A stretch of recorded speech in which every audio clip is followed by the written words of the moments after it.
This is Bam Electric Ghost. We're live on air with Kevin King. You're a New York City-based rapper, and we're going to talk about starting a rap career at age 30. And I'm a musician myself. I'm at 57. And I kind of really started as the Ghost when I was in my 40s. So I get it. But yeah, one of the things we always ask anybody before we get to the heart of your story is what motivates you and why do you do what you do?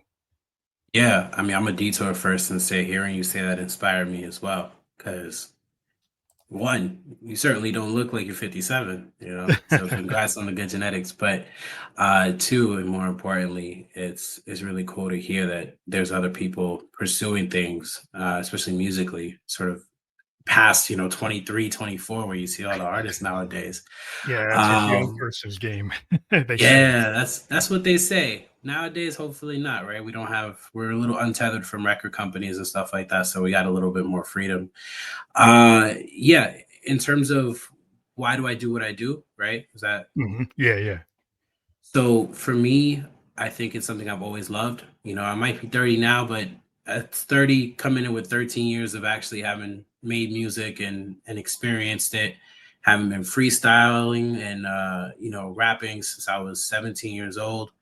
For me, it's something that it fulfills me at the end of the day. Like I work my day job still, right? In IT, Mhm. I still do a little bit of sales on the side, consulting, all that sort of stuff. So it's never been a thing about, oh, I need to go find a dollar, but it's really been, I truly love the art and I want to be able to express myself on camera, on microphone, and just give that to the world. Well, I think it's important that, like, when I've talked to a lot of artists, we've been doing this podcast since 2016, and like we're at episode like 1216. We primarily started the show to talk to singer songwriters and musicians. Back in 2016, we've talked to over 300 musicians, a couple Grammy Award winning producers. And the whole idea was to kind of do a behind the music thing, that for people that weren't that famous, that we would try to give people like that kind of treatment. That would tell their story for over an hour and have the world find out about new artists. Because to me, everybody's in the top 20, top 30 is like, well, that's cool, but I like to talk to people in the underground or emerging or independent artists because that's where, I as a fan, I've always been into like who's coming up. Right. That's why I like to listen to. I like to hear the new stuff. Cool that the stuff that's out there, but I want to hear the really new stuff. For sure. That's funny because I was a huge Joe Budden fan when I was young, right? And Mhm. Joe Budden, now he's real popular as a podcaster, but before that, he was a real local underground artist. I kid you not, there's a video of this man in a venue in Philly, and he's standing on a mattress and he's rapping on what is essentially a play school microphone. And that was a venue they paid him to be there at, right? So we talk about underground, right? We talk about not Yeah, the yeah. you at the show at 2 p.m. and it starts at 8 and the artist is like 1,000 people at the show at most, right? Yeah, so for sure that's dope to hear. So what got you into rap music? What was is that something you were always into or were you brought into it at a certain age? Yeah, I mean, I was born in the Bronx, right? That's the home of hip hop at the end of the day, and that's just the culture we grew up on. So I wasn't writing until I was maybe 15, 16 years old, and that was just me getting into this sounds crazy. You used to have the AIM chats back in the day that you would jump Mhm. into little groups or whatever. So we used to do text battles. So we would get on there and I would start rapping. I would be going up against somebody else, and then that got me into poetry. And then I was doing Yeah. poetry for a really long time. And I was like, yo, maybe I want to be a slam poet. I don't want to be no slam poet. That's a hard life.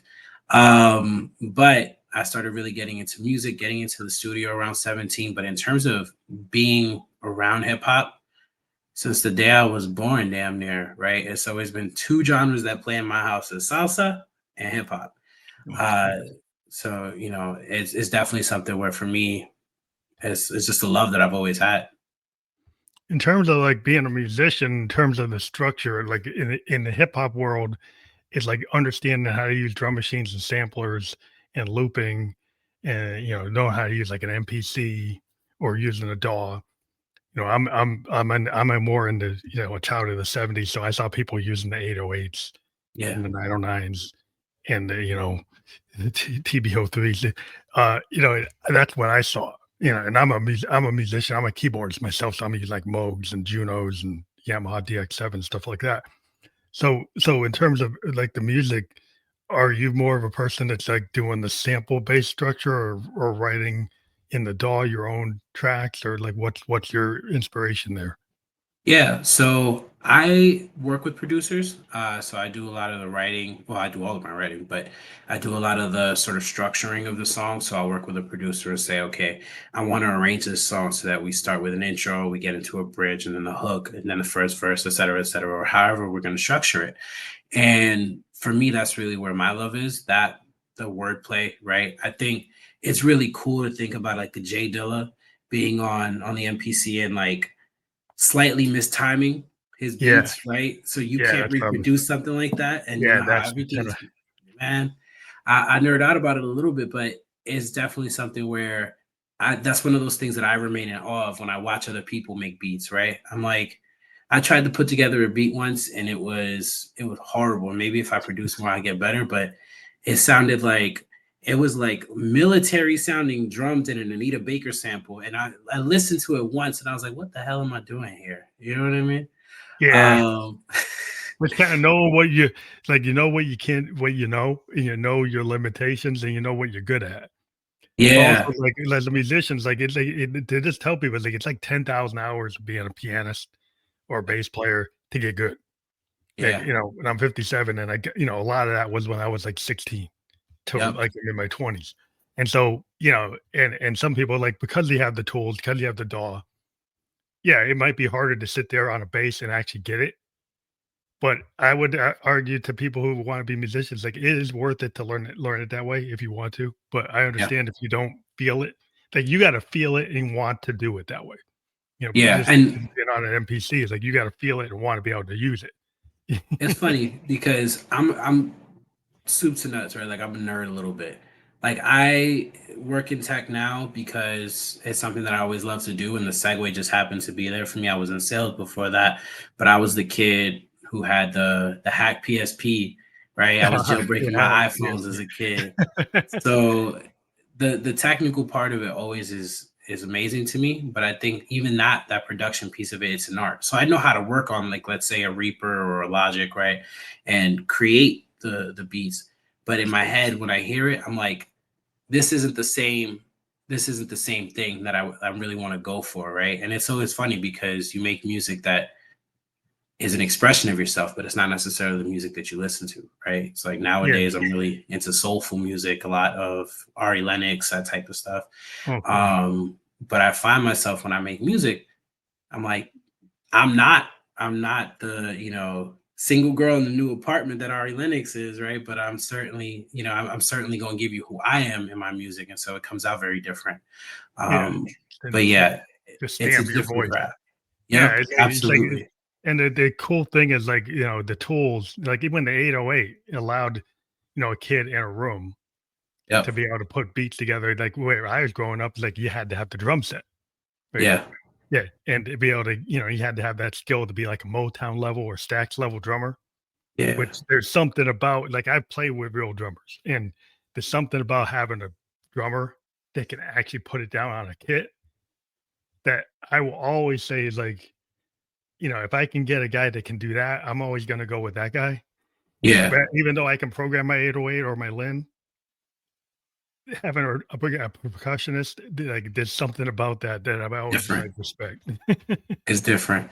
And it's funny because the way that you think about the percussion is the way that I think about flowing on an instrumental, right? So like if I hear any instrumental, like if you started tapping right now in my head, I start hearing pockets that I can find and different little flows that I can use and different ways to do that. So that 10,000 hours, I think people think of it as like 10,000 hours of formal practice, but it's not. It's that 10,000 hours between when you just sitting on the train and you're rehearsing something, you sitting on the train or you in the shower and you Yeah, listening to an well, your instrumental. flow. Yeah, your Yeah, flow. I and you mean, just do it. Yep. Yep. that's, I You mean, because it's always an art. practice. People gotta say your musician, like if your voice is an instrument. So Yep, whether you're absolutely. hip hop or you're a soul singer or a rock singer, your voice is an instrument. So Yep. you are a musician because your voice and the way that you come across is your secret sauce. Like your flow, your delivery, your tone. Yep. And it's like a musician's like trying to get my tone on my Moog, right? Yeah. It's I'm a sound designer. So I spend a lot of time on my Moog just trying to get the tone, just getting like a square wave to sound the way I want it to Yep. You before I got to even find put the down right the way. groove. Yeah, before I even put down the groove. And that's a whole art. Like to actually finding the tones, finding like the drum, like what's that tom gonna sound like? What's that Yeah, kick gonna sound like? You know, what you go and you decide like this is what I want this to kind of trying to make a feeling, right? You're trying to mood is like everything, right? absolutely. And you get the same thing. It's like it's funny because even having a sales job before this helped me out with being able to rap better because one of the things that you learn is how to speak in a certain way to be persuasive, right? So people who normally speak up like this, they always you don't really buy what they're saying as much as when they punch down into what they're Yeah, saying, bunch it down right? like a couple octaves All or the ting it down a little bit. Yep. And part of that is that's how you deliver in hip hop, right? Like if somebody has that nervousness, that lack of confidence in their voice, or if they deliver their lines in a way that's not entirely convincing, it's real easy or boring, right? Like it's real Yeah. easy to tune out. It's real easy to ignore it and not feel the same way. So that definitely is something that, I think about a lot is the technical elements from a vocal performance perspective. Who were you inspired by? Like who are your the people that you really did it for you to get you into hip hop? Man, it's funny because I that's one of those questions that in my mind I've heard so many times and I never have the same answer. But right now, I think Elzai is probably my biggest like original music influence when I first started writing. So like a lot of that hip hop underground. So Joe Budden and his introspective style, Mhm. Elzai, his ability to put words together in a flow that like actually is really engaging to listen to. Mhm. Like the first thing, he has a song called Transitional Joint. He has a song called Dreaming in My, what is it? Talking in My Sleep. That's all for the preface. And the way that he builds a story, right? And they're completely different songs. One's about a girl, one is about him literally having a sleepwalking event. And both of those are so different in how they paint that picture and they're so vivid. Um, Someone like Atmosphere back in the day, so Slug and Ant, the way that they put their words together, or rather the way that Slug puts his words together, and the way that he sort of is that everyman, if you listen to him, right? Mhm. More sort of mainstream influence. I think someone like Kendrick Lamar these days, Mhm. definitely. Maybe 10 years ago when he first started out, I was really No, listening to his yeah, music I a lot. like Kendrick. But Yeah, I'm dated. I like Planet Rock and The there's Message. nothing wrong. That's some of the best music you can listen to. Like De La Um, Soul, the original. I actually saw De La Soul at like Brown University and oh, really? doing live, yeah, and stuff like that. And seeing like Public Enemy and Yeah, kind of old school, but the idea, like what I loved about Public Enemy being a musician was the fact that the use of noise, yeah, the use of like I don't know, it was like kind of like the wall of sound. Like in rock music, there was this wall of sound idea that Phil Spector did. Work yeah, with Tina Turner, all these people, and they did that in hip hop. They created yep, this like layered thing, and even De La Soul was into that too. But I was like, wow, like you can take these samples and they're like you can't even figure out where it came from. yeah, Right. And then they would take like tape loops or just weird noises. And the Bomb Squad is like to me is like, wow, that really showed me the artistry of what you could do as a producer and like a loop maker or just to being able to put the hit to put that sound down in a way that wasn't expected. It wasn't what other people were doing, and that's why I've always been into like innovators. They're I doing think, something that's like not was what was going on, and now it's yeah, going on. I think anybody who is a producer now that feels like they want to make a career out of it, but can't make a career out of production, but does a lot of sampling, they can make a lot of money in movies. So you know how they make movies, the sounds in movies, it's not actually the sounds, right? Like the sound of a bald eagle is not really a bald eagle. It's like a red tailed hawk or something like that. Yeah, yeah, the grab. Uh, Yeah. yeah, the sound of like people stomping or whatever. It's not actually people stomping Yeah, because it it's doesn't actually sound it like that. affects It's people actually going and doing their special effects, like actually in the sound studios doing effects.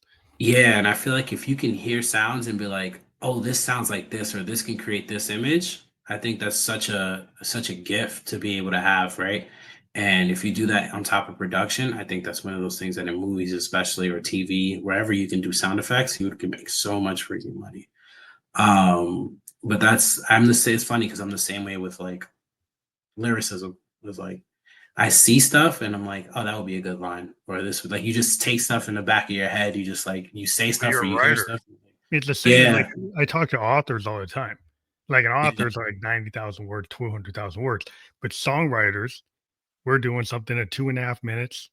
Yep. Back in the day, like I'm a funkadelic guy. Like sometimes it's 7 minutes, sometimes it's Yeah. 8 minutes. But like so but I'm dated. Like I like longer form stuff.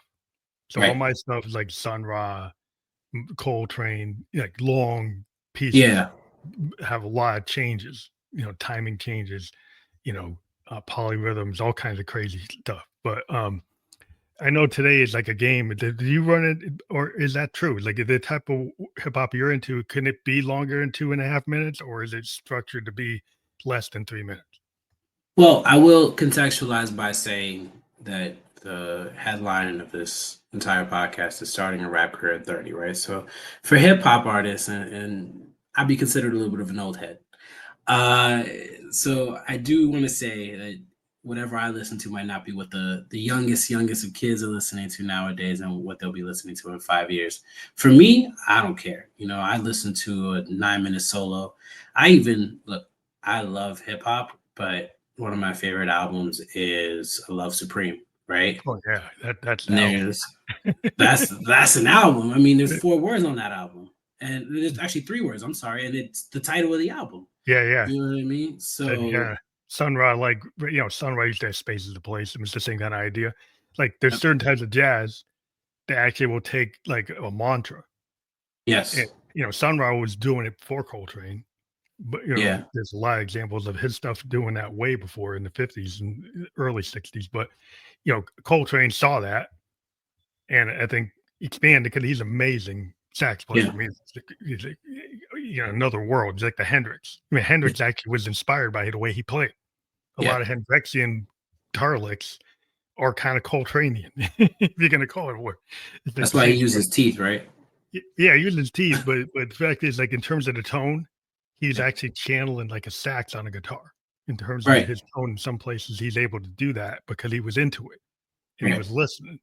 And that's where like cross genre, cross area, like you get a jazz, like a rock god picking up from a jazz god. Yeah, Yeah. it can happen. You cross You pollinate. can't you can't put yourself in a position where you only listen to the same type of music and you listen to one genre and pigeonhole yourself. I think a lot of people fall into that trap that do Hmm. make music. They think that because they're making, let's say, R&B, they have to live and breathe R&B, right? Yeah, And that's not don't going to believe me. help you. Prince didn't It do that. becomes You're gonna That's look right. check that out. And that's the difference between creation and derivation, right? Like that's the difference between somebody creating something and something just being a derivative of what they like. Yeah, So yeah, for but sure. I think you gotta take something and you own it, right? Yep, If you're absolutely. the creator, you're gonna get into it. Like if there's already, you know, like I love Earl Sweatshirt, but like if somebody's gonna go and like try to be him, like he already exists. Yep, So absolutely. show me what you can do that maybe is inspired by that, but it's like a different color of that. Yeah. Like maybe you inverted it, maybe you reverted it. Like do something because I can just go to an Earl show. I don't need to see your show if you're doing the same thing. Right. And our Earl show will probably have more people than it has for me. It's funny you say that because I get compared to him a lot, like in terms of, that's probably just a coincidence, but I also don't really listen to him. Like I like him, but I don't really listen to him. So when I Yeah, hear you can be in the same him, zone and just like not. yeah, That's cool. But yeah, yeah, I just think having people because sometimes it happens like either during this during the 60s, like you had the Beatles, and then you had the Yardbirds, you have the Monkey, you have a bunch of bands that are derivatives of the Beatles, yep, right? But the Beatles are the Beatles. I mean, you know it That's when you hear it. yes. Like Bad Finger is not the Beatles, like, but the derivative power Yep, pop absolutely. of it, but it's not it. So yeah, you can be in that zone or you can do something different. Yeah. But that's it's like so it's like the South Bronx, like you guys must have do you have a lot of venues you can play? Do you actually play live? So I do play live occasionally. One of the reasons that I actually jumped back into making this as a into a career is we were actually out in Brooklyn, and like my good friend Rome Holman was out with me. He was performing, and we were doing a show where at the end they just did a battle thing, and I Hmm. just hopped up. I was coming from work, so I was wearing like this cable knit sweater. This guy's like, "You don't know anybody could be hip hop. This guy right here has got a cable knit sweater on and he's rapping." I'm like, all right, relax. But going up, getting that energy, and then doing that little tournament and winning was really dope. So for me, I was like, I still love this, and I still want this to be what I do with the rest of my life. So that's sort of been the change. But to answer your question about the South Bronx, it's not that it's a ton of venues. I think you travel around New York City, right? New York City is such a diaspora that Hmm. you go into Brooklyn, you go into the city, you can perform out in the street if you really want to perform. Yeah, yeah. The Opportunities. Bronx is absolutely the Bronx is the biggest parkland in New York City, right? So there's so much parkland in the Bronx. You could be out performing in the open Yeah, and on the nobody street. would Yeah, care. yeah. Yeah, in the street in the And parks. You subways. got I know there people. are guys that do the subway thing. They Yep. actually perform in subways. But You know. look, hip hop started in the park. Like there's an old freestyle I'm sure I have somewhere on SoundCloud or something where I'm like, came from the X KRS sleeping on a bench on the Cortona bench, pissing on the stoop steps. Hope you don't mind the stench. But that's really hip hop, right? Yeah, It's that's what like it is. Yeah. that's what it is. KRS was sleeping on park benches when he was before he was famous, right? And I grew up 10 minutes from that park, so it's definitely hip hop's not relegated to any particular venue for sure or set of Yeah, venues, but it's but kind of getting it's worldwide. I mean, I was in Japan and I lived in Japan for 2 years, 2004 to 2006, and like Roppongi Shibuya, there were these yeah. Japanese guys trying to be like Public Enemy, and I'm You like, watch I you watch lived there. Squid Games? Oh yeah, yeah, You I've watch Squid watched Game? that. Okay, Did yeah, you K see this new dramas. season? I just started. I just started. I haven't gone through. Don't tell me the end. No, I would never. I'm not a spoiler guy. But there's a character in the new season. His name is Thanos, and he's like a he's a rapper, and it's cool to see what he does. Is he'll like intersperse words in English, Yeah, so they he'll be like like, that. They do "What's that a up, my lot. boy?" Right? And you're like, "Okay, this is really a It's worldwide funny thing." how the Japanese pick certain English words and the Koreans do too. And they're Yes, like absolutely. "Well, why did they pick that word?" We're like, "Well, they think it has impact because it's cultural." Let's say what they think. Right. They think this word has impact really I don't know where that's coming from, but I okay, that's what they're doing. And they got a thing called what is it, decorative English. So there's sometimes you know how we'll put like on top of a shirt some Japanese kanji or Yeah, some yeah. characters, They and do the you're same thing. like, you don't know what that means. They do the exact same thing, and people Yeah, think it's I so would see it on unique the to America. subway, like, you see these ads that would be all in Japanese and have this one English word, it's like, why do they think that is cool? And to Lentissimus, me, you're it's like, just totally out of place, but it's like, "Okay, you think it's cool, that's ah. fine." Yeah. It's cool though, it's like they cross the, like, pollination. Like, Yes. there's a lot of like, when I was there was, like, all these hip hop acts coming into Japan and the Japanese going crazy, you Yep. know? They loved it, but they love every type of music.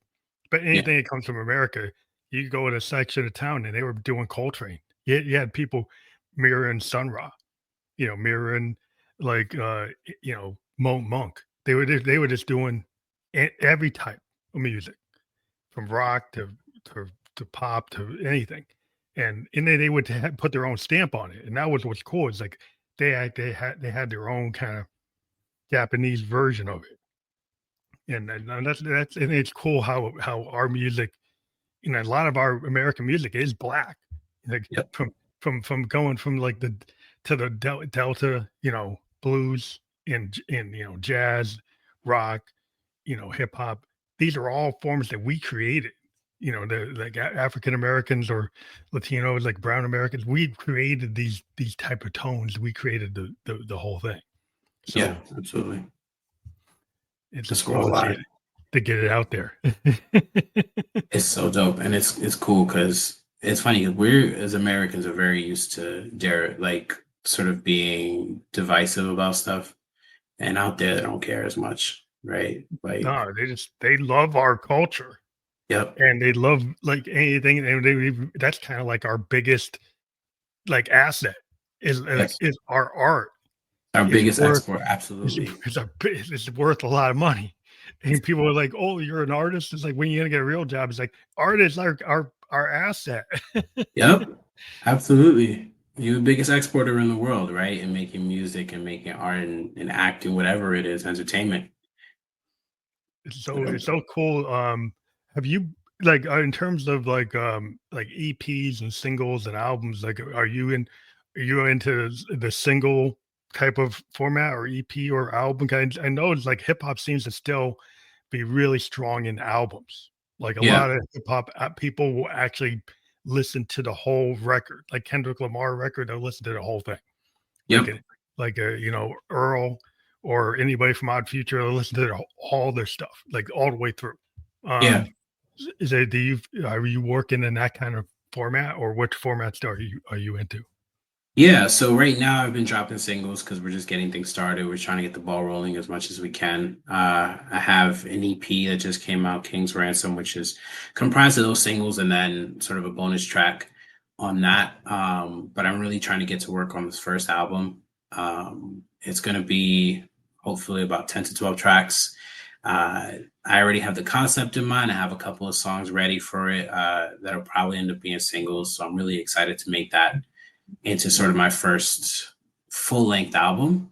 Um, I would prefer to have albums when we've got a nice little fan base, people to anticipate the album, but uh, we're just letting the creative process happen naturally right now. Whatever comes out, comes out. Yeah, I mean that's a cool thing. It's like if you go back in music history, like in the '50s, Yep. before the Beatles, it's like it's all singles. And if you Yep. did get albums, the albums are just collections of the singles. Yep. It's really till you get, Sergeant Pepper is really what, jazz albums were doing it. Like people were buying Miles albums and they were seeing them as albums. But in rock music or pop music, it really wasn't that. Until the Beatles really kicked it off. And ever since then, but it's kind of dropped but off where in hip hop and other forms, uh, that idea of concept albums or albums that have cohesive themes seems to be very strong in hip hop, but like rock kind of has totally dropped off. Like that was like the Who and you know Led Zeppelin and all the Pink Floyd. The album was like king in the Yeah. '70s, and now it's like what? It's definitely more of a single format. And, modern day, I feel like a little bit of this Kendrick Lamar is doing, right? Is like he went and created To Pimp a Butterfly. Before Yeah, that, Good Kid, before Mad that, City.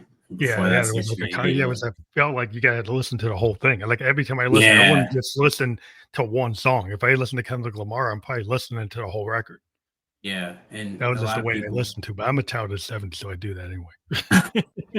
I'm the same. And I think a lot of people would get angry at that take, right? Because, concept albums have been a thing, but concept albums weren't as popular before that, right? Because if you look at who was popular around the time that he started to really build that as a thing, you had Kanye West, who, What aside about from it? My Beautiful Dark Twisted Fantasy, really wasn't dropping full on concept albums. I think Yeah, even that was College one. Dropout has a little bit of skits in it, but it wasn't like this whole Yeah, album is telling one focused, cohesive narrative.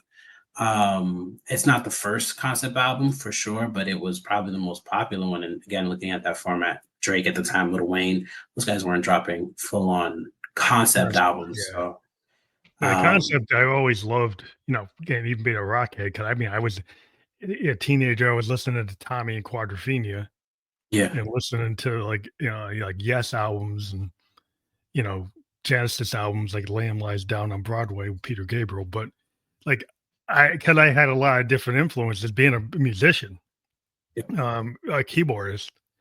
If you're a keyboardist, like you're listening to Pink Floyd and Yes, you're gonna get better at playing. You listen to Stevie Wonder, like songs in the key of life. It's like, yeah, Yes. yeah, that's like if you want to be a synthesizer player, you're gonna listen to anything Stevie's doing, you're gonna try to get into, like because Yeah. you're gonna try to like get to that level. Or Herbie Hancock, you want to get to that level, so you listen to where people are at the level. Yep. Absolutely. It'll always be that way. It's we stand on the shoulders of giants at the end of the day, right? All we can do is try and accomplish what they did, and maybe, hopefully, if we get to that level at all, or we, it's sort of like the 4 minute mile. Once you see the first person that broke the 4 minute mile, people started breaking it. It wasn't because those people were better runners. It was because those people had a base to stand on and could evolve Yeah, from I that. mean, all music, like if you listen to the blues, it's all pentatonic scale. It's all the same structure. Whether it's Stevie Yes. Ray Vaughan or Hendrix, Red House is Red House. But the Yes. way the way Stevie does it versus Hendrix, like Hendrix does it in this cosmic thing. Yes. Stevie does it as a Texas bluesman. It's the same song, but interpretations are different.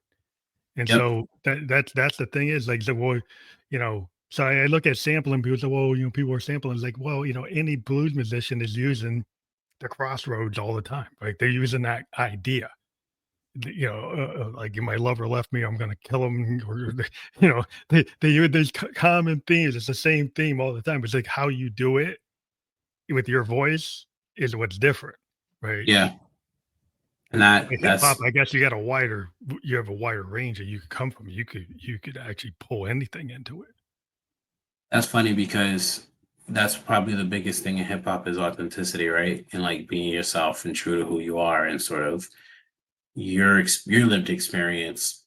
And so hearing that, yeah, I mean that's always going to be true in music, but especially so in hip hop. So that point in particular really strikes a chord with me.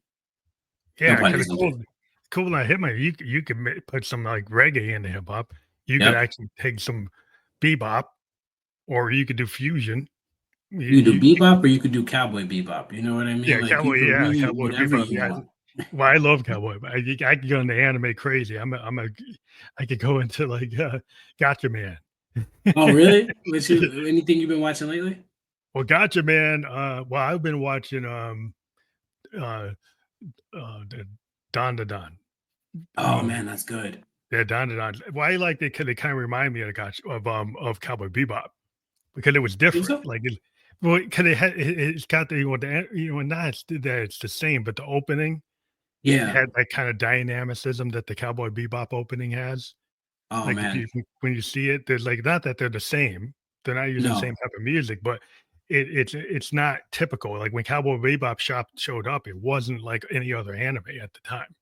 But you know It what? was They do start with that rapid percussion, right? That like Yeah, opening bass in the Cowboy Bebop theme, and yeah, then yeah, the repeated the dun dun dun dun dun dun, dun, yeah, right? All yeah. of that, like, yeah, I could see that. But I was thinking because that show reminds me a lot of Fooly Cooley, if you remember that from back in the day. Oh, that's a good one too. Yeah, that's a good That's one. in the way that they present the style of the characters and sort of where they are in life and stuff. Only thing with Don Don for me is like it's a little the aliens are a little aggressive, But, right? yeah, they're very aggressive. Yeah, Like I the can't. Japanese culture mindset, like, that's kinda stuff that's going on in a lot of Yeah. animes, but, and people, can criticize them for it, but the thing is, yeah, when I was in Japan, I was like big time into anime and manga. And I You was, got a lot of Evangelion merch over there? oh yeah, there's I got all kinds of merch. But I was like really into Gotcha Man, and I was into Kashan. I got a lot of Tatsunoko. I'm a Yeah. Tatsunoko freak. Anything that Nice. Tatsunoko, going back to the original Speed Racers, but they had a lot of stuff that didn't come over Right. that was like there. And I Was was watching like specific to the original stuff was like, and it was uncut because like Gotcha came over as Battle of Planets and they cut it up. yeah. And the original Gotcha Mans in Japan are like, people die.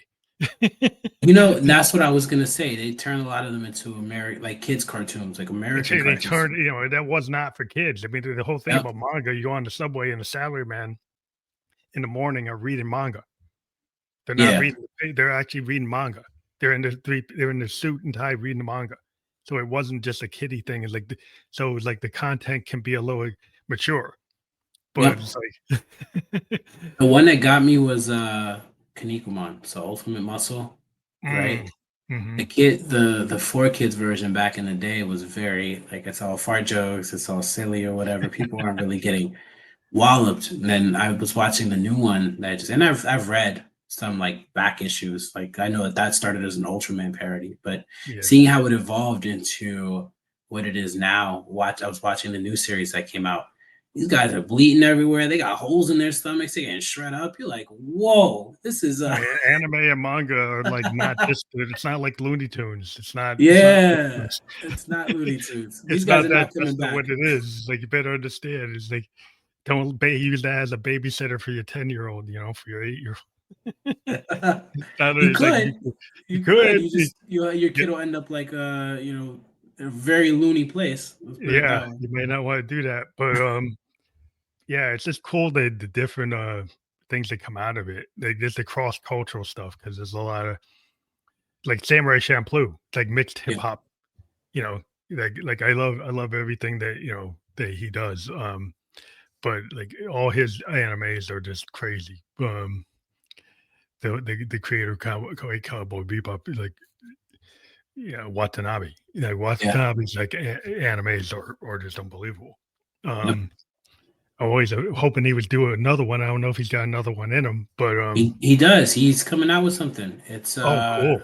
coming I out have this been year. I looking forget for the it. name of it, Oh, but awesome. I'm really excited. I'm excited for it. It looks like it's going to be really interesting. Yeah, I like the way he merged like the hip hop in And Samurai Champloo. yeah, Samurai Champloo is kind of cool. That's a dope anime. It's It's dope funny how he because you did it. have It's a merging of like samurais and hip hop. And it's like yes, that's just like that is so cool. But there's so much overlap there too, right? Like with hip hop and both like on the Chinese side, the kung fu movies, right? yeah, With yeah, obviously Wu Tang Clan and all that stuff, yeah. but on the You anime Wu Tang. side, Well, Wu Tang they got into that. oh, absolutely. And then on the anime side, you have like the Boondocks and Oh, freaking Boondocks is like unbelievable.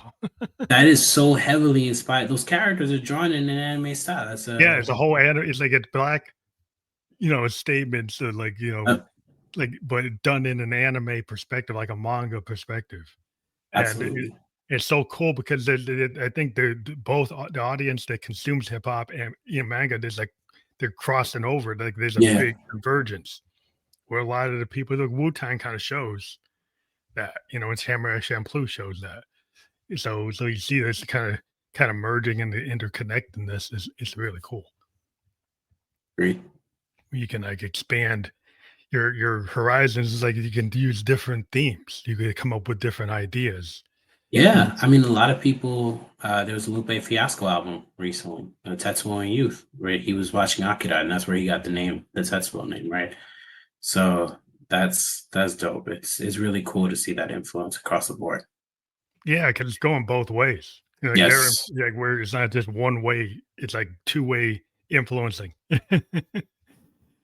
And that's so cool because that's where like I said, you can come from any genre. We've seen country music connected with hip hop, which Yes. Well, I never yeah, saw some of that. those results have been interesting too from the beginning, Interesting. right? I I don't would know come if you more from a remember. Johnny Cash perspective because I like Right. the Man in Black. I like somebody to really take a Man in Black vibe and Well, link it with like hip hop because like there's like Johnny was an outlaw. Johnny Cash yeah. he's the guy. Like that's the kind of country music I grew up. My mom's from West Virginia, so I was into the Man in Black, Folsom Prison That's Blues. I was into that stuff. Really. that's one of those things that Johnny Cash, I think I got into because of pro wrestling. I know it sounds Mhm. crazy because of the Undertaker had Yeah, years ago he had a WrestleMania where he came out to Johnny Cash's "Ain't No Grave." He yeah, did yeah, that. That was phenomenal. But it's funny because hip hop and country together, that's one of those things where you can find really good examples. You can find your Lil Nas X's of the world, and you can find really bad examples. Like yeah. you He can hasn't find really done. LL Cool J. He's like, what did he say? He was like, I'll forgive the gold, I'll forgive the chains if you forgive the gold chains. You're like, what are you doing? What the hell is Yeah. Well, I so was. You said they could do the Johnny influence. Yeah, because I'll do it. Yeah. yep, absolutely. And it's so But cool to see that genuine exchange. And that's how I feel like that's really what separates it is when you tell it's genuine love of both cultures coming together. Yeah, because there's a lot you can say in multiple, ways. And Yep. yeah, when you have like a really authentic kind of Americana that's not just, that's coming out, they're telling stories. Like the country music is telling a story. Rap tells a story. Yes. And it's like that Absolutely. kind of like Dylan-esque, it's like, what Johnny Cash and Bob Dylan were doing, that they tell stories. Yes. Dylan, whether you're into him or not, he's kind of like a rapper in a way because he just has these really long, well drawn out stories. Right. That Absolutely. all his songs are really detailed characterizations that anybody, whether you're into his style or not, you look at what he wrote, you could actually take some of his style and learn from it and put it into your rap Yeah. because it's just writing. It's like anytime you're a writer, you look at other writers, like you can learn from other.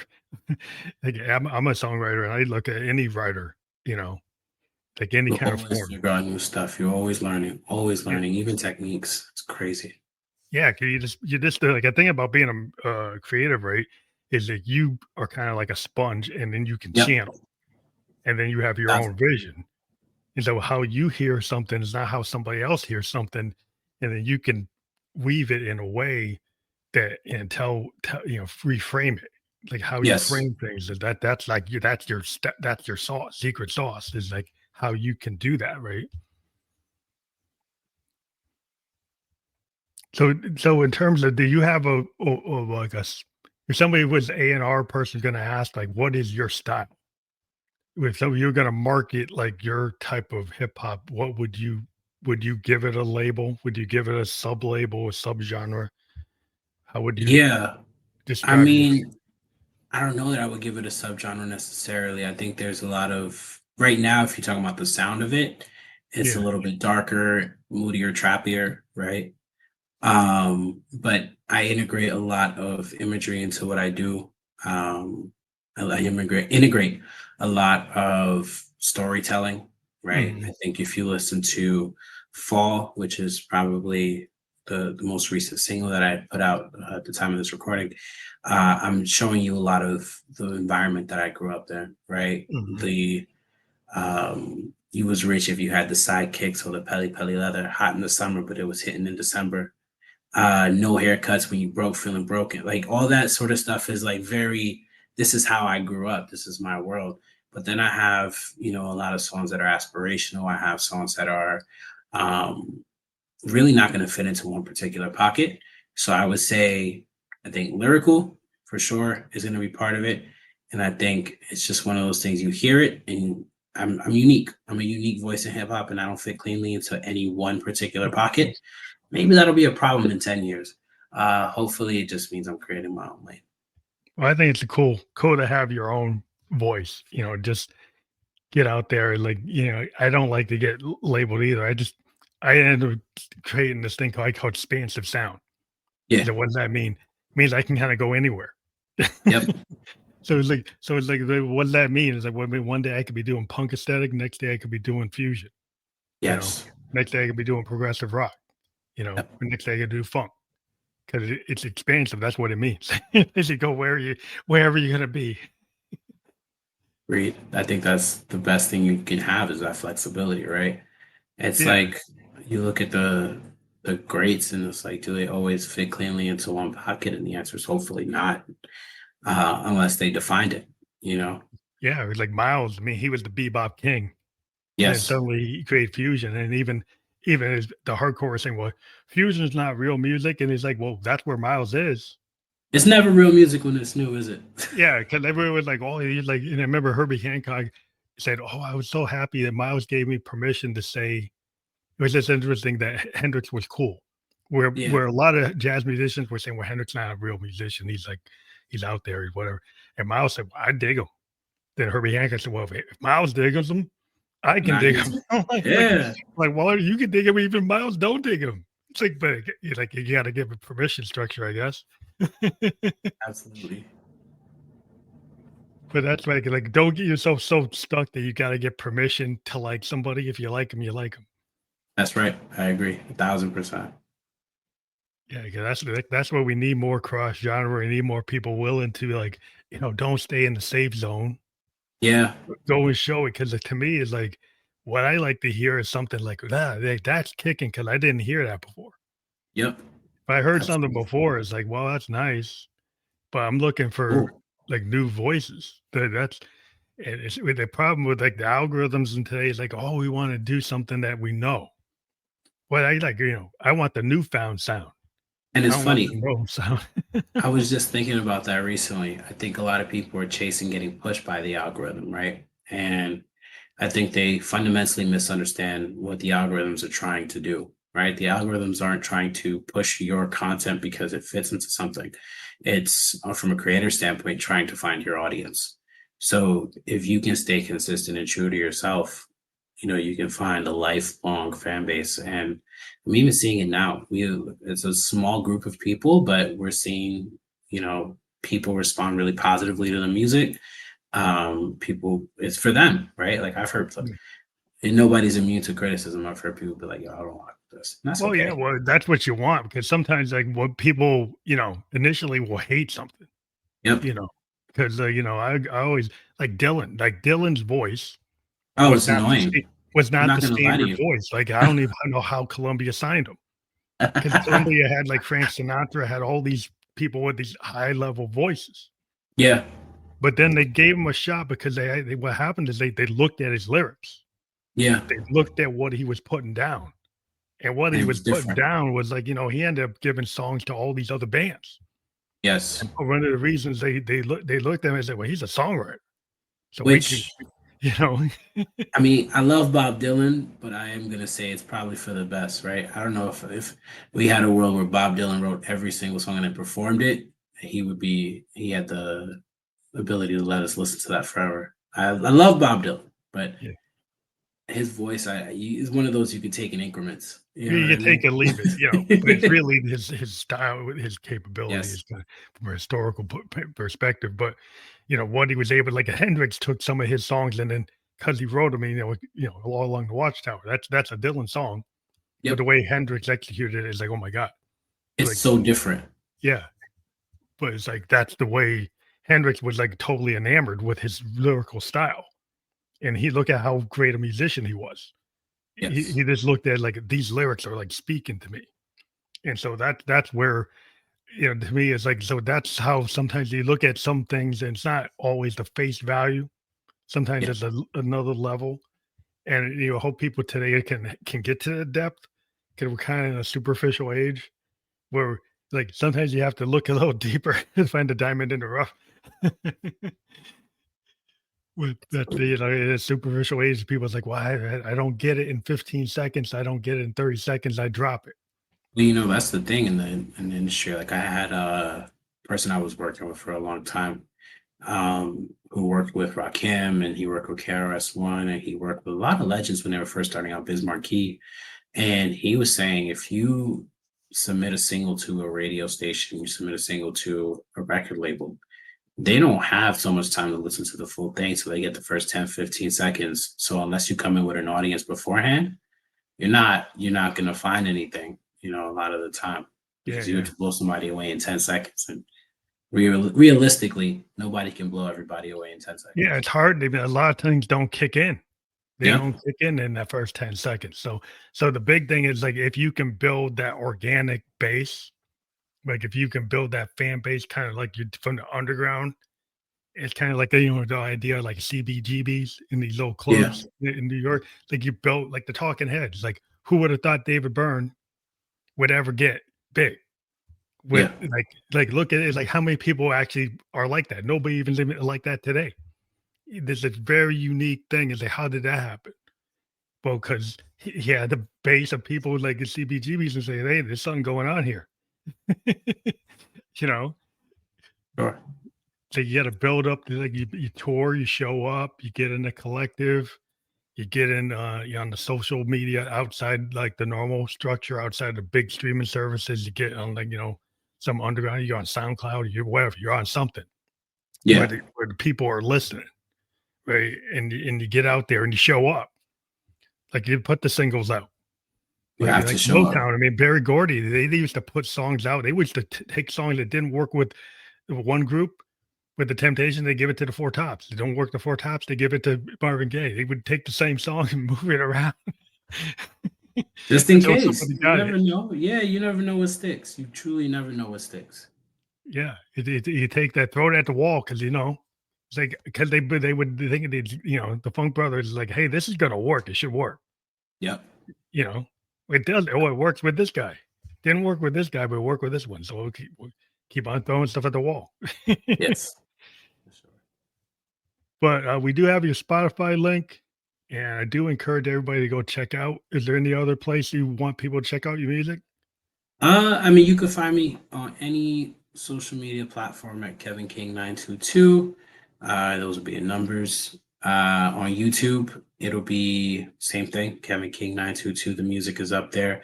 A little bit of video content. I'm actually, by the time this goes out, I'll have put You're working out, on video. yeah, a little sort of performance video for the aforementioned fall. That's on that King's Ransom EP. But I'm on every single streaming platform. If you have Deezer, you have Spotify, you Yeah, have, check them out. Joe's streaming service from down the block. I Yeah, I that's gotcha. awesome. Are you gonna be touring at all? It's a part of your new stuff. It's part of the plan. Hopefully, right, get a little bit of a regional tour going, get a little bit of local touring experience in, but it's not my end goal right now, right? I think Yeah, touring, especially as an upcoming artist, is hard. so expensive, right? Yeah, Even it's if you hard can, because yeah, you make a lot of times you got to come out of your own pocket before you even yep. get any money. Like You even if know, you're opening an act, sometimes they don't pay you. I know we can't get into this right now because we're a little short on time, but one of my axioms that I'm living by at this point is the artist is always the last person to get paid. Before you make a song, a producer's gotten paid, the advertising people are getting paid, Yeah, the the last one. Yeah, I video, know. the last one, even on tour. Yeah, So it's definitely one of those things where it's like being wise with your money. So if we're talking about starting a rap career at 30, I know you gotta be this smart. conversation has been, I feel like, really fun and really insightful for me personally. But one of the things that you can do at 30 is be smart with your resources, right? If we're talking about like advice you can give people, for sure. Yeah, I think it's probably a good idea to invest in actually getting the songs out Yep. in as many songs as you can, get your voice out rather than, you know, maybe putting all your eggs in one basket. Like, Yeah, spend 6 months to do one song like Bruce Springsteen. Well, yeah, I don't have the record label to give me the money to do that. that's right. But I want to thank you for being on the Family Electric Ghost podcast. We love talking to artists. That's where we started. And this episode was live on Facebook, YouTube, and Twitch. It will be on all the other podcast platforms where you can listen to or watch a podcast by tomorrow. Landing page will be out there, and we'll send that to you. But thank you for being a guest on the podcast. Everybody support Kevin King. Go check him out. He's a New York City-based rapper. He's out there on all the platforms as we discussed, and we do appreciate it if you check out the artists that are on the show. And I want to thank you. And when you have an album, you want to come back and do an album reveal, let me know. Yeah, thank you for having me. It's been beyond a pleasure. I'm glad I got to talk to somebody who we overlap so much with a lot of our interests, and whether it be musically, anime, whatever it is, it's been such a pleasure. Thank you. Have a good rest of the day. You too. Thanks.